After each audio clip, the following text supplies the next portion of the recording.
En 1955, en boitant, elle remonte à l'allée, qui n'était pas goudronnée en ce temps-là, et se coucha devant la maison, attendant qu'on prie pour elle.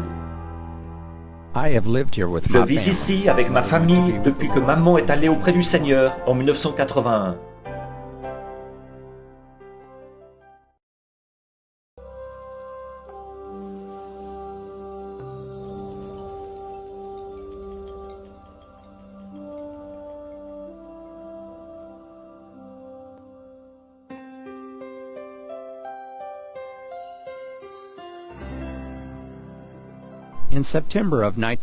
En septembre 1933, une parcelle fut achetée ici à l'angle de la 8e rue et de la rue Penn, là où la route faisait un coude pour contourner un étang peu profond.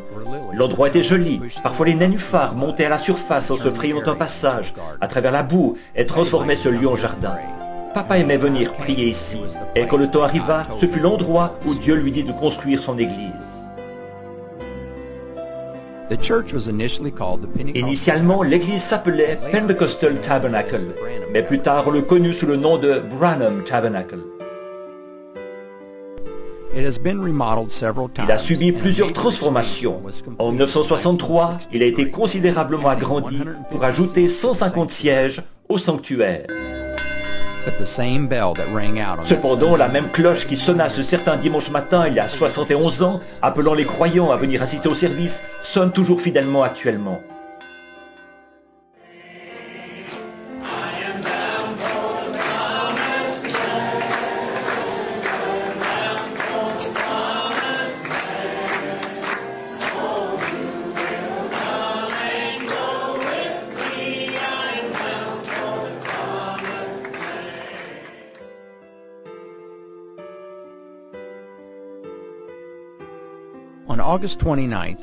Le 29 août 1965, Papa prêcha au tabernacle pour la dernière fois.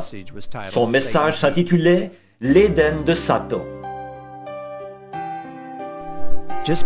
Juste avant le chant final et la prière, il prononça ces paroles.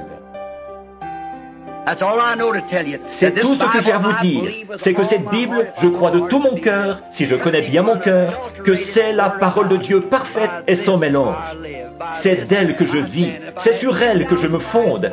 Si j'avais 10 000 vies, je voudrais consacrer chaque instant à cette parole, car c'est la parole de Jésus-Christ. Ils auront beau chercher à en démontrer la fausseté, la science aura beau chercher à dire qu'on peut pas s'y fier, et tout. Pour moi, c'est la seule chose au monde à laquelle je peux me fier. C'est cette parole. Voyez, il est à moi. Je l'aime. Pas vous?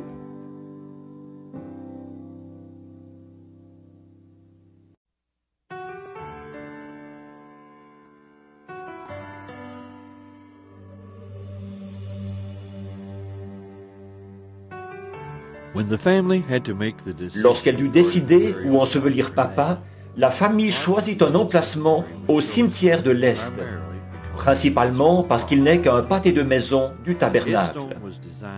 La pierre fêtière fut dessinée par maman et frère Borders, et gravée avec des versets des Écritures et des sujets se rapportant aux enseignements de William Branham et au placement de son ministère.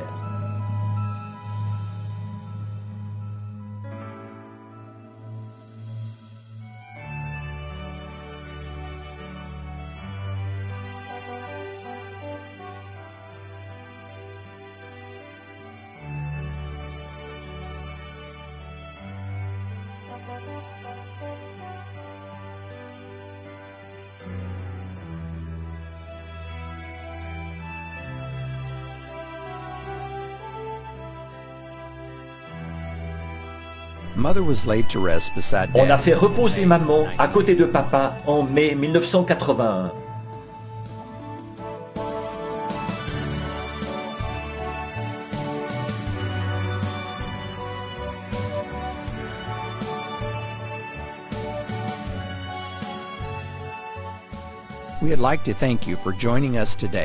Nous vous remercions de vous être joints à nous aujourd'hui afin de parcourir du regard quelques-uns des endroits devenus familiers à des centaines de milliers de croyants du monde entier, tandis qu'ils écoutent la voix du prophète de Dieu, William Branham.